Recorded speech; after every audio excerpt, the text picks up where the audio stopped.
Israel ने Iran पर हमला किया और सीधा असर हमारे शेयर बाजार पर। निफ्टी और सेंसेक्स आज ऑन द मूव गिरे। सभी स्टॉक में बिकवाली हावी हो गई और सबसे ज़्यादा पिटाई हुई वो स्टॉक है Kotak bank, Infosys, power grid, Mahindra and Mahindra जैसे दिग्गज कंपनियां। क्या आने वाले दिनों में ये गिरावट और गहराएगी? किस सेक्टर में दिखेगा सबसे ज़्यादा प्रेशर और कहां अब भी मिल सकता है कमाई का मौका? तो चलिए शुरू करते हैं आज का ये तेज तरारा विश्लेषण। तो नमस्कार दोस्तों, स्वागत है आपका मार्केट का मगरमच्छ में। इस चैनल पर हम लेटेस्ट न्यूज़ को डिकोड करते हैं और साथ ही में न्यूज़ से कौन कौन से स्टॉक में हलचल हो सकती है ये आपको बताते हैं। अगर आप इस चैनल पर नए आए हैं तो चैनल को सब्सक्राइब ज़रूर कर लेना और साथ ही में बेल आइकन को भी हिट कर देना। तो चलिए वीडियो शुरू करते हैं। तो ऐसा क्या हुआ है शेयर बाजार में जो सभी स्टॉक नीचे की तरफ दौड़ लगा रहे हैं? 13 जून 2025 को सुबह बाजार खुलते ही हर तरफ सिर्फ लाल निशान ही दिख रहा था। निफ्टी 50 करीब 1.5% टूटकर 24,600 के भी नीचे फिसल गया था।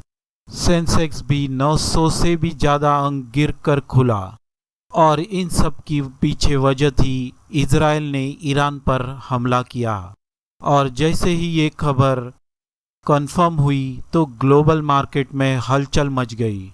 कच्चे तेल की कीमतें 7% से भी ज़्यादा उछल गई और सोने में भी तेजी देखी जा रही थी, मतलब मार्केट डर गया था। तो दोस्तों, अब सवाल ये आता है कि इस जियोपॉलिटिकल तनाव का भारत पर असर कैसा पड़ रहा है। तो देखो, फॉरेन इंस्टीट्यूशनल इन्वेस्टर्स डर के मारे बिकवाली कर रहे हैं। कल यानी कि 12 जून को एफआईआई ने 3,831 करोड़ के शेयर बेचे, लेकिन डीआईआई यानी हमारे देसी निवेशकों ने खरीदारी कर रहे हैं। 9,393 करोड़ की खरीदारी की है। इस जियोपॉलिटिकल के तनाव की वजह से क्रूड ऑयल की कीमतें बहुत ही ज़्यादा बढ़ रही है और इससे भारत को नुकसान भी हो रहा है। अब आप सोच रहे होंगे कि क्रूड ऑयल बढ़ा तो भारत को नुकसान क्यों? क्योंकि भारत अपनी ज़रूरत का 85% से ज़्यादा तेल बाहर से मंगाता है और जब तेल महंगा होता है तो ट्रांसपोर्ट, एविएशन, केमिकल, पेंट्स, फिर टायर्स, सबका खर्च बढ़ता है। इसलिए दोस्तों, क्रूड ऑयल का बढ़ना भारत के लिए अच्छी चीज़ नहीं है।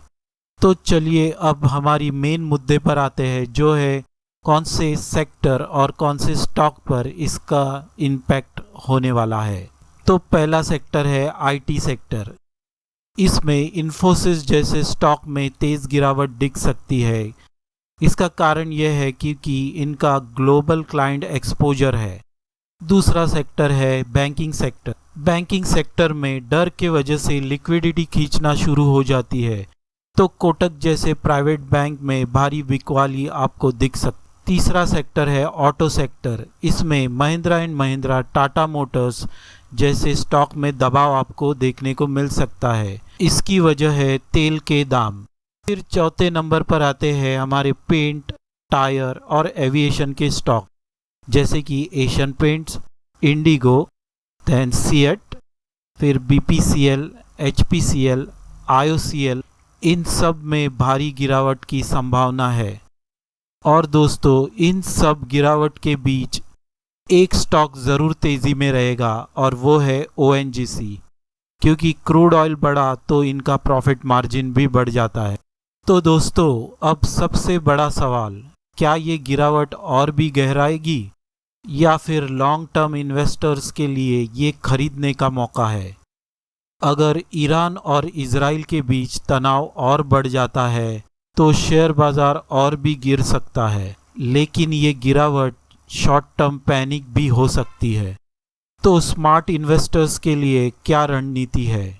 इन्वेस्टर्स के लिए मैं इतना ही कहना चाहूँगा कि ओएनजीसी, ऑयल इंडिया जैसे क्रूड लिंक स्टॉक पर नज़र रखे और सेफ हेवन गोल्ड ईटीएफ या सोवरेजन गोल्ड बॉन्ड में पैसा शिफ्ट करे। और शॉर्ट टर्म में हो सके तो एविएशन, पेंट्स और टायर के स्टॉक अवॉइड करें। तो दोस्तों, ये था इजराइल ईरान का टकराव और उसका असर हमारे भारतीय शेयर बाजार पर। क्या आप इस गिरावट में डरेंगे या मौका तलाशेंगे? कमेंट करके ज़रूर बताएं कि आपने कौन सा स्टॉक अपने वॉच लिस्ट पे लगाया है। वीडियो अच्छा लगा हो तो लाइक, शेयर और सब्सक्राइब करना ना भूलें। और याद रखें, निवेश से पहले हमेशा किसी सर्टिफाइड फाइनेंशियल एडवाइजर से सलाह ली। तो मिलते हैं अगले वीडियो में, तब तक के लिए जय हिंद, जय शेयर बाजार।